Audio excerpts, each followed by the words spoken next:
Tom, can you see my screen again? Yes. Perfect. Okay, guys, I'm gonna give just I'm Michael Cerrone, I'm one of the assistant program directors, and I'll be leading the chat today. You've got Tom Grudowski, Nina Mbadiwe, and Lucas McWilliams is also on here. And I'll have them introduce themselves a little bit further in just a minute. Before we started though, I just wanna give a little bit of background on the program, especially for some of you guys who maybe aren't quite as familiar with us. And so I'm gonna walk you through just like 3 quick slides here, and then we'll focus on peds specifically, and then open it up to any questions. I got a couple of questions from you guys even before today started, and so I can help kind of facilitate that discussion as well. If you don't feel like butting in, you can feel free to type your questions on the side as well, and I can kind of keep the conversation going. So we always like to share kind of the core tenets or beliefs of our program before we get started on any of these. And those are very clearly kind of these 4 things. These are sort of the tenets that guide us in our training and our approach to the residency program. And so the first is that at our core, our goal is always to train expert emergency physicians. Residency is not a very long period of time, and we feel like at your very core, being an expert clinician is always the most important thing, and the thing that will best prepare you for your career afterwards.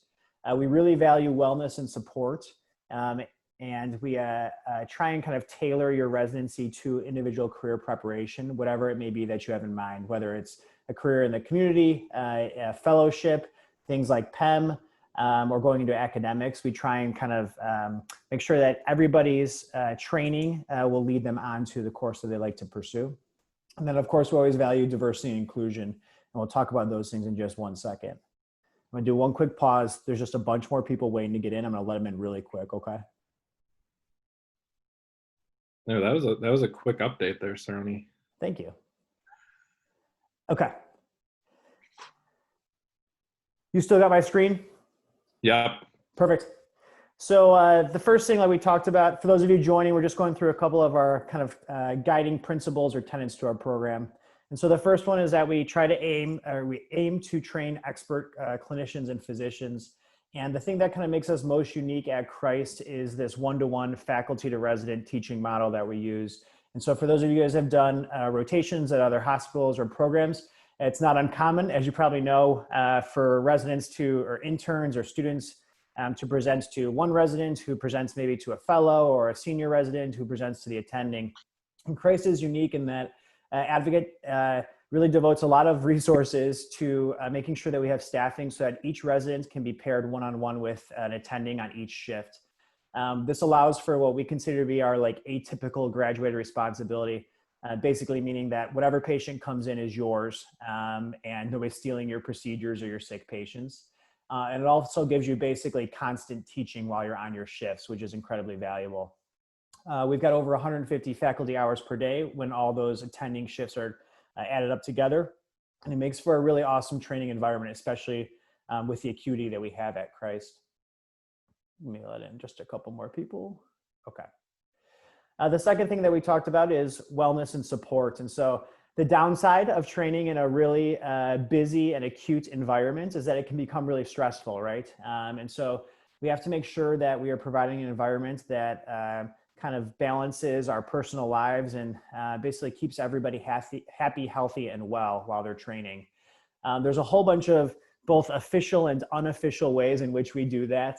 You're seeing a picture there in front of you from our yearly residency retreat, which typically is on the beach in Michigan. COVID changed things a little bit this year, but we were still able to get our retreat off 2 weeks ago, which was really fun. And basically, we just in the way that we schedule our residents, make people able to go to things like weddings or the things in their personal lives are really meaningful to them. I think most of our residents would tell you it's very different than what they've seen in other programs, and it helps really balance them outside of the hospital. Career preparation is really important. And like I said,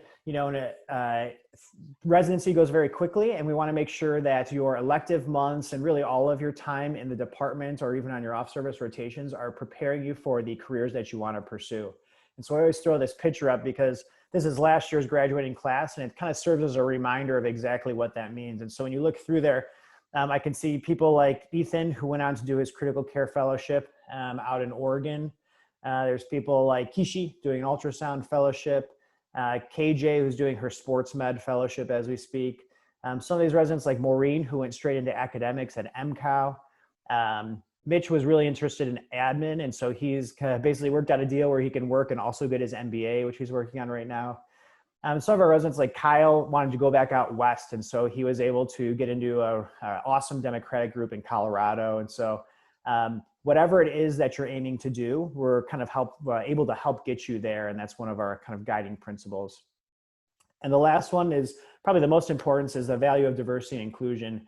And without belaboring it, kind of very simply, we believe that diversity is strength and diversity is quality.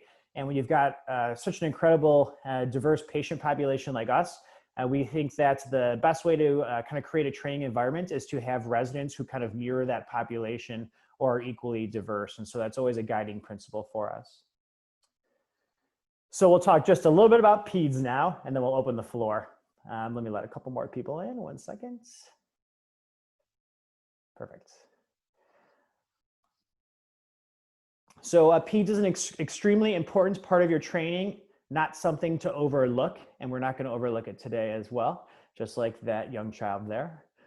And so there's been a couple of big changes in our peds, I guess, training or curriculum. Probably the most tangible one was the new Pediatric Emergency Department, which was built in 2017.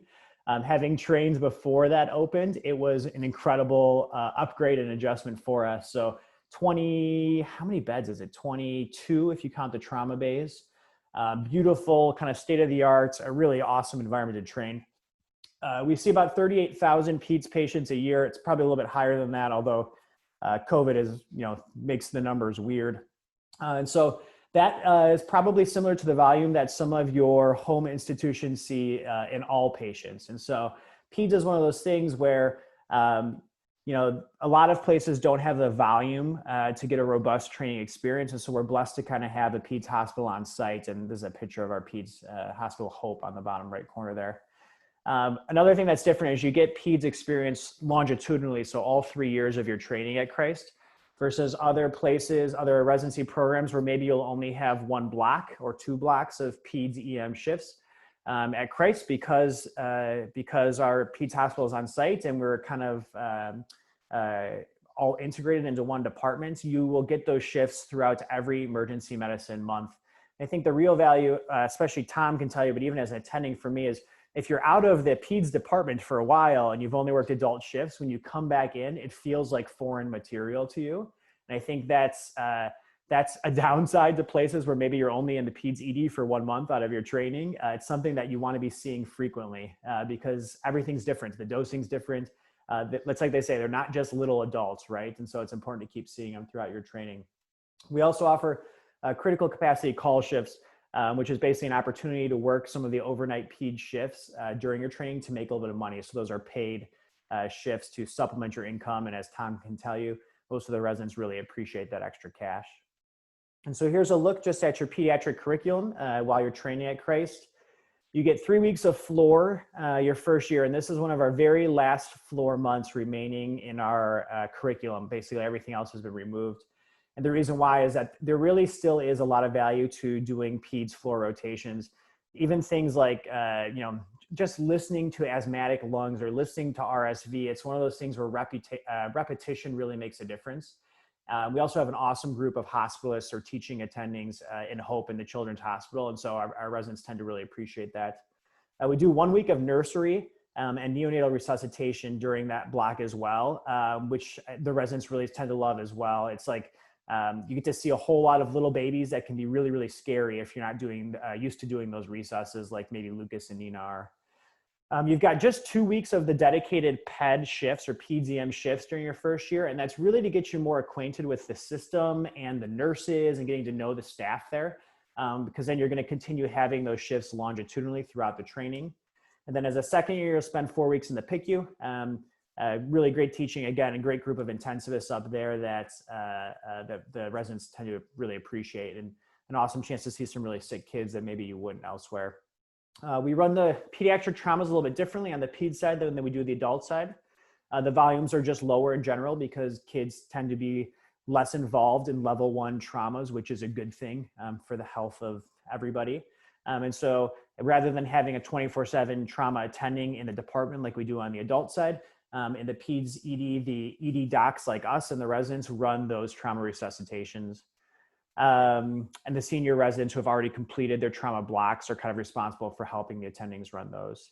And then additionally, of course, on all your off-service rotations, ortho, trauma, anesthesia, et cetera, you're going to see kids throughout all of those. There's also a didactic lecture series on conference on Wednesdays.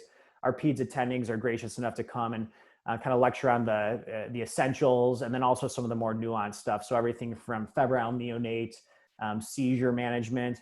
Emily Dawson, one of our EM attendings and intensivists, gives a 30 minutes on just fluids, which sounds mundane, but is incredibly complex actually when she breaks it down. And so peds is not as scary as it's always made out to be. But that leads us to our panel here today. So we've got Nina, Lucas, and Tom. And I'm gonna have you guys just introduce yourselves. If you would, just tell us kind of where you're from and where you did your training.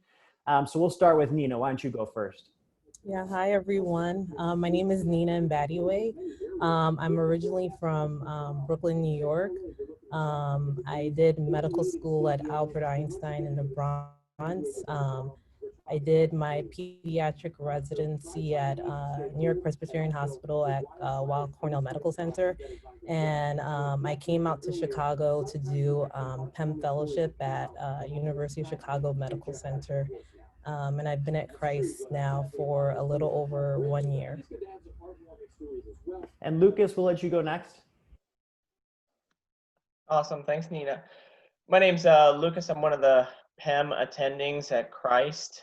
I'm originally from Virginia, then made my way down to Miami for residency, and then to Chicago at Lurie Children's for PEM fellowship, and then started at Christ about 2.5 years ago or so, and love it. Love Chicago. Love Christ. So that's my little tale.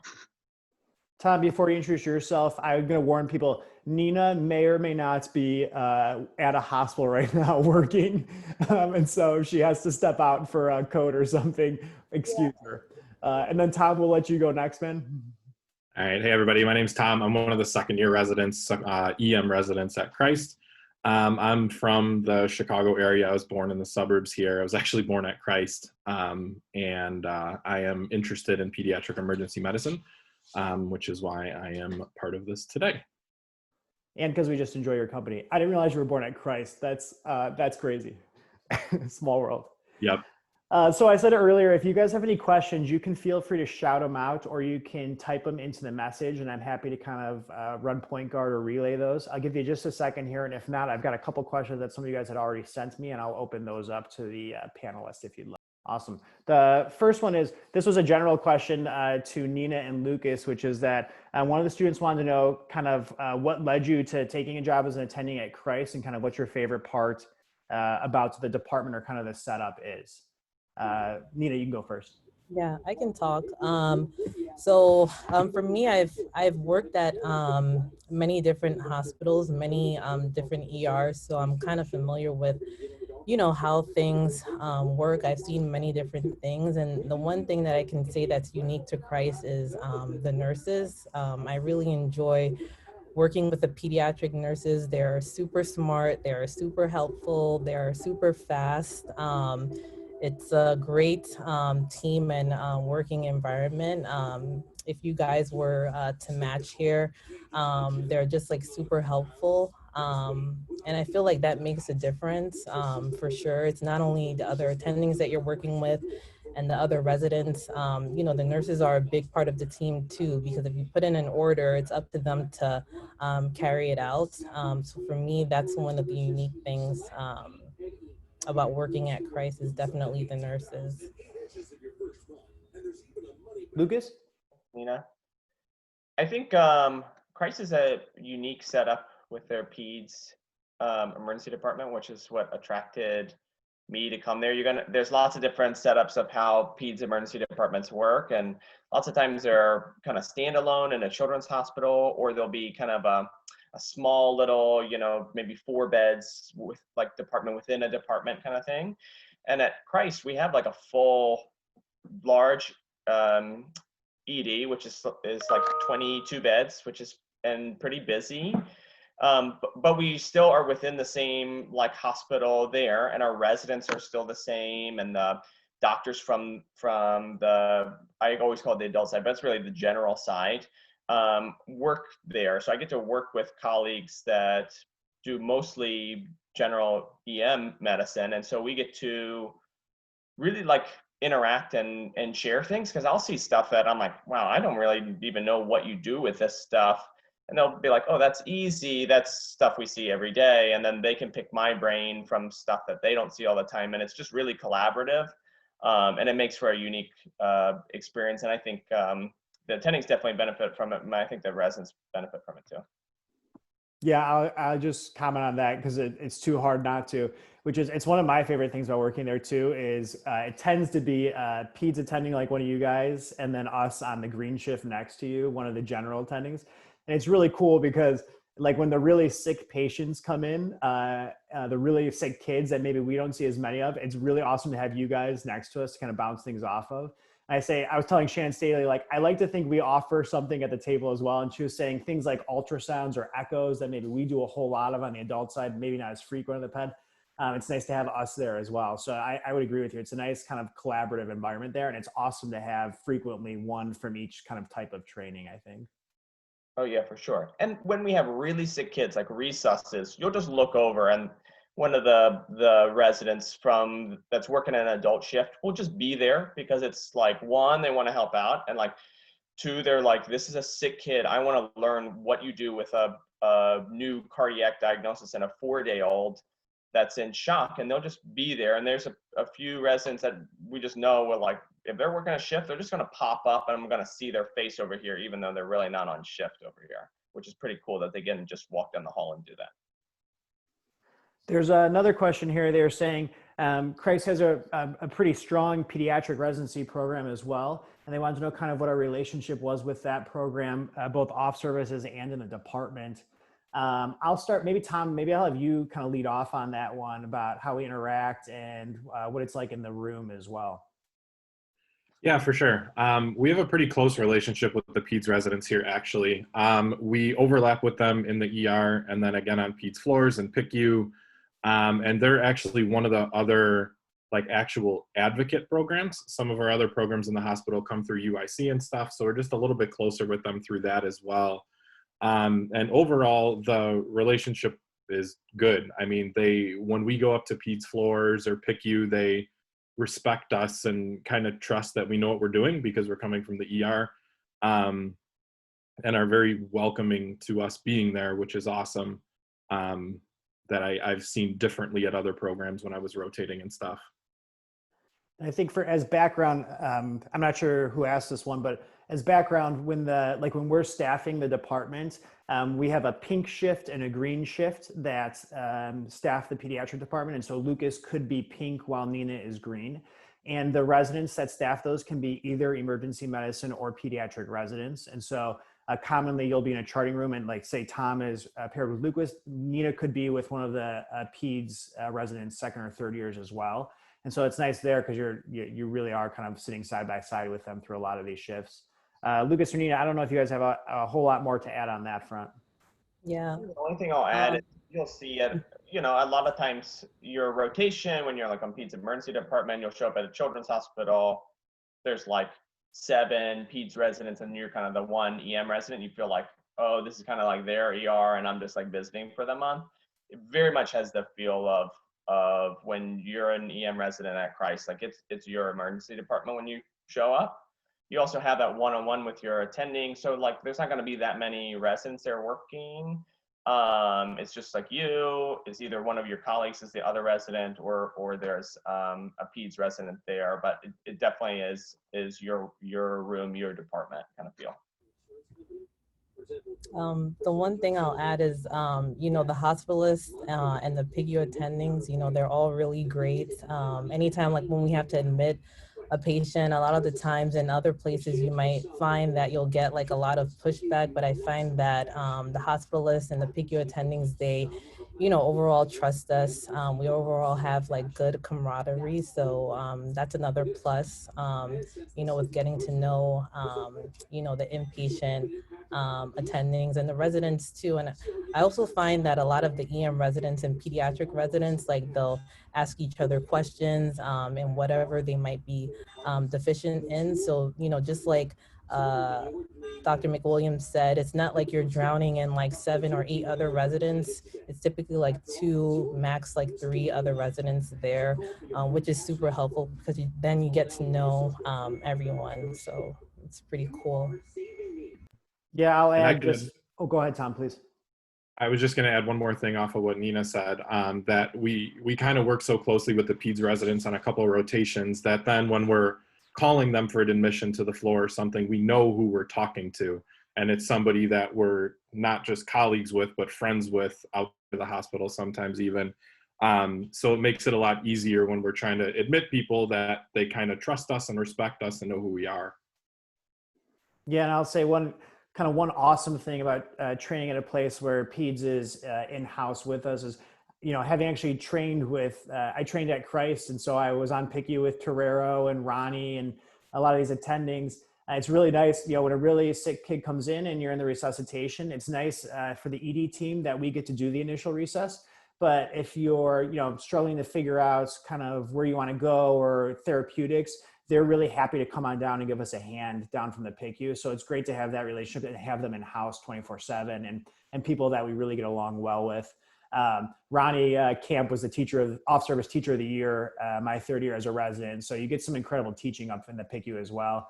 Like I said, Emily Dawson is one of our like dual boarded EM and crit care people. And so she works both in the ED and the ICU. So it's just great to have kind of colleagues both downstairs and upstairs. Take a quick peek here. Let's see, there's one question about at what point can a resident declare an interest in a certain track, such as PDM or ultrasound, and what kind of support does the program provide? That's a great question. And so you'll see kind of when you're out on the interview trail, there's different approaches to this, right? And so some programs will make you declare a track. Some will do that 3+1, where you can do like an additional year to help kind of build a resume. And our approach is, first off, you're not expected to know what you want to go into right away. The sooner you can figure it out, the better in terms of getting your ducks in a row. But we understand that it's not that easy, and sometimes you have to rotate to figure that out. But one of the nice things about Christ is you do kind of get, in addition to having all your off services that expose you and can get you some mentorship and stuff, but you do get 3 elective months basically to kind of tailor and build your resume and your training for the future. And so for people who want to go into critical care, those 3 months are typically spent in ICUs, whether that's MICU, STICU, NCCU, whatever it may be. Similarly, somebody interested in PEDS, like Tom, I think, didn't you just do a PDM elective recently? Yeah.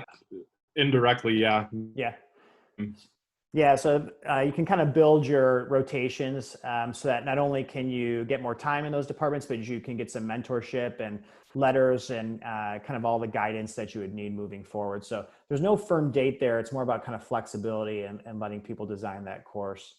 This is a good question. Omar asked, this is a great question, I think. For 4th year med students, do you have any general tips or common pitfalls when seeing PDM patients? I'm gonna send that to Lucas and Nina, if that's okay. That's a great question.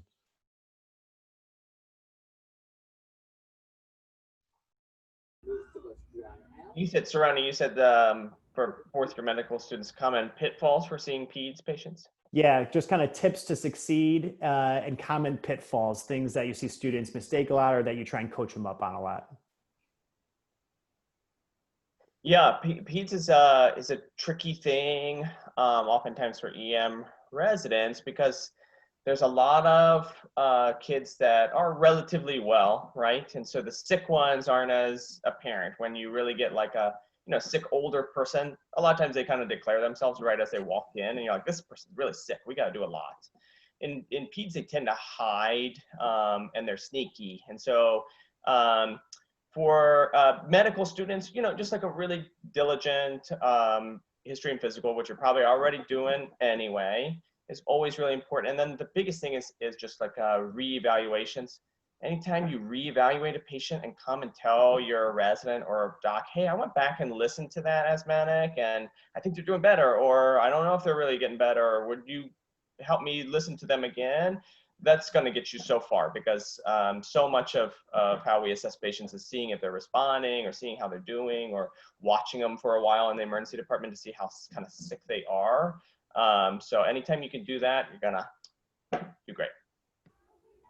Yeah, I think the one thing I'll add in addition to the history and physical taking is, you know, if you have a few minutes before presenting to the attending, like looking stuff up, you know, it's okay. And you guys as fourth year medical students, you have the time, you know, to do so. And, you know, it shows that you're putting in effort, and, you know, the attending and the resident that you're working with will always, you know, appreciate that, you know, you've at least taken a few minutes to, you know, come up with a differential instead of, you know, saying that, you know, you don't know or you're not too sure.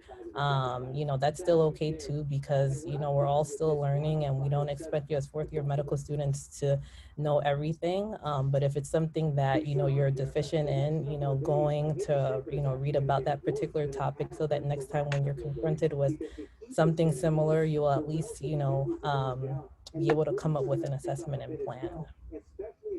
Yeah, I'll echo that. I think that's a great point, which is it's totally reasonable to even say, can I just have 2 minutes to look at something beforehand? Some med students get kind of, you know, they get kind of like afraid to do that. And I think I look stuff up all the time, and you should feel free to as well. None of us know all the answers. As a med student, I remember there are a lot of attendings who get really mad if you looked at your phone because they thought you were texting or something. And I like to think in the year 2020, we've moved past that. But sometimes even now I'll make a point to say, I'm just looking at my phone because I want to look up something about pyloric stenosis. So that sometimes some of those attendings maybe don't get as ornery about you texting if that's what they think you're doing. But yeah, I think that's an awesome point. Also, by the way, great questions coming in privately too on the side here. So I'll try and get through some of these. But Adam put one out there about what sort of leadership opportunities are available to residents. Kind of a good general question. When we early on, when we were going through that intro, I showed you that kind of class page with all of our graduates. We were looking at where they went afterwards.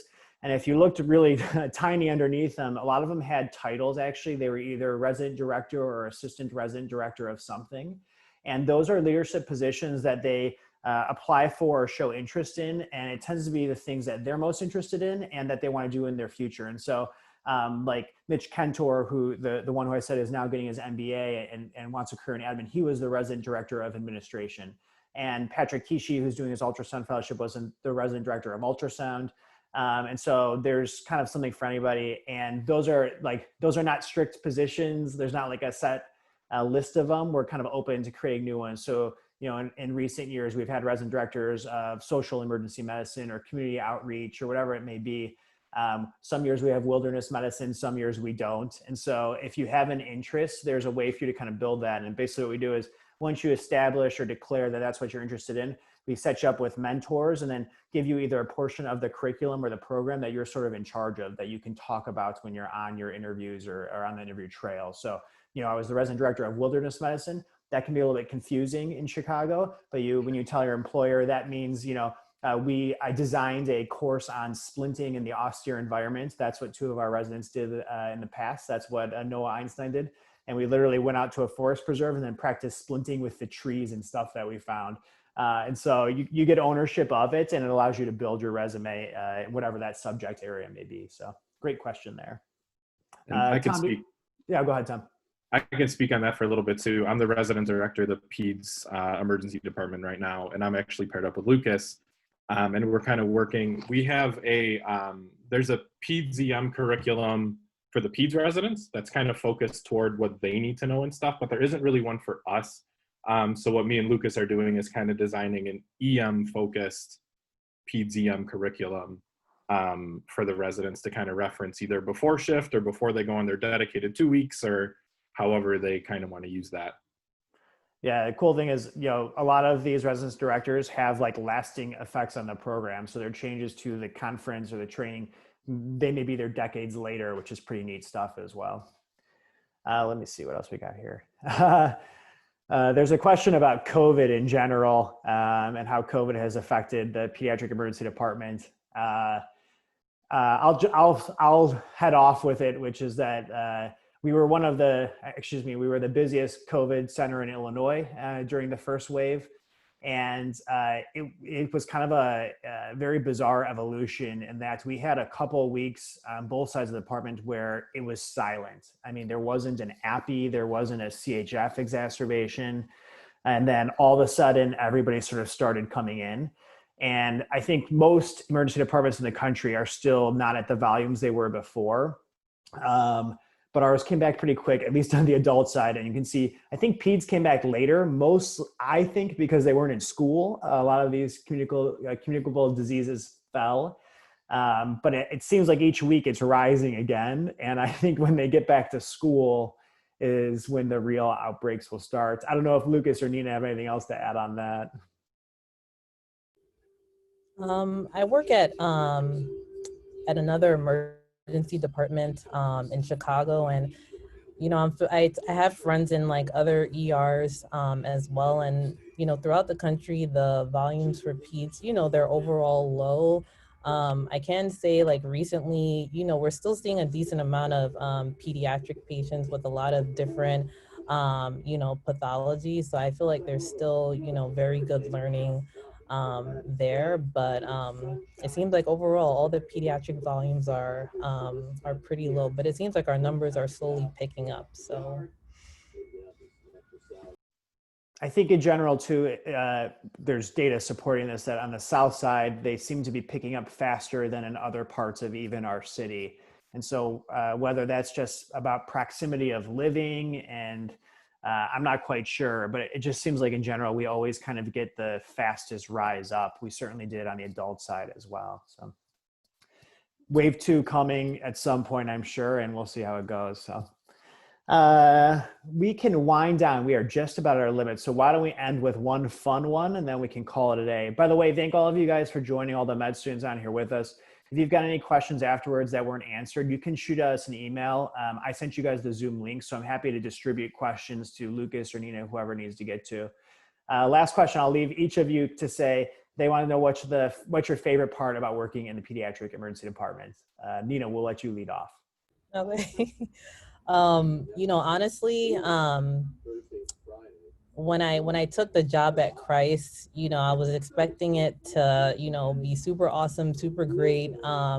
This past winter was something I tell people I have never experienced it before. Like the volumes were super, super high. And, it was fun. It was so much fun at the same time, getting to work with, awesome attendings, awesome residents, awesome nurses. I wouldn't have had it any other way, given the amount of patients that we saw. It was mind blowing, but it was great working with all of these guys. So one of the many reasons why Nina is on this thread is even though she's only been here with us for a little while, when this winter was totally nuts, they always say the great ED docs are the ones who keep their cool when like shit hits the fan.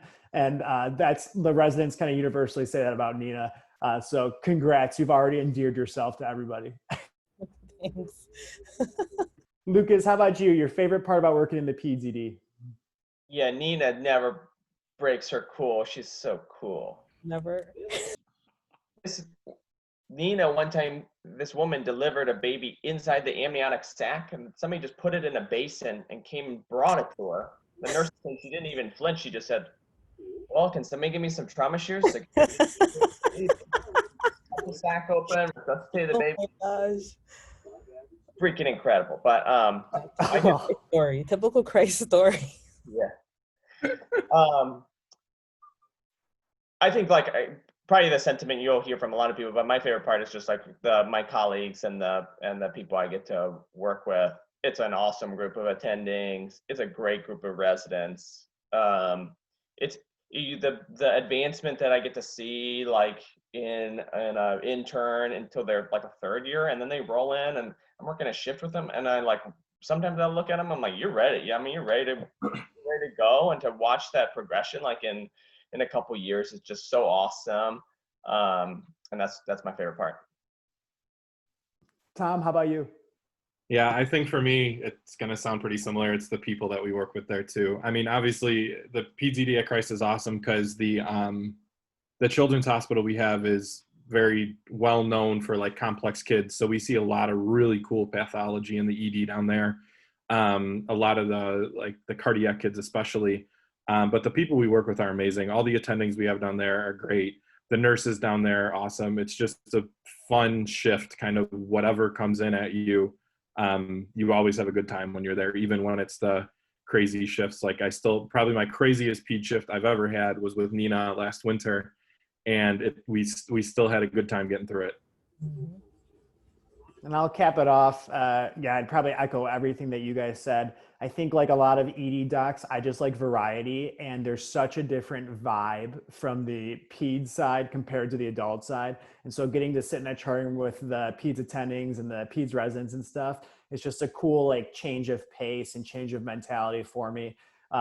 It's to go on a ped shift where I can like suture a lac while the child life coordinator is playing Moana and I get to sing along is just very different than my adult shifts, suturing drunk adults' faces. So I enjoy the environment and the variety of it. So we'll let all you guys go. That on the adult side. Yeah, I should start playing Moana. We'll let you guys go. We're finishing exactly on time, 7:45. Thank you again, all the students for joining us, and for all of our panelists here, Nina, Lucas, Tom, thank you guys so much. Like I said, feel free to shoot us emails. We're happy to answer everything.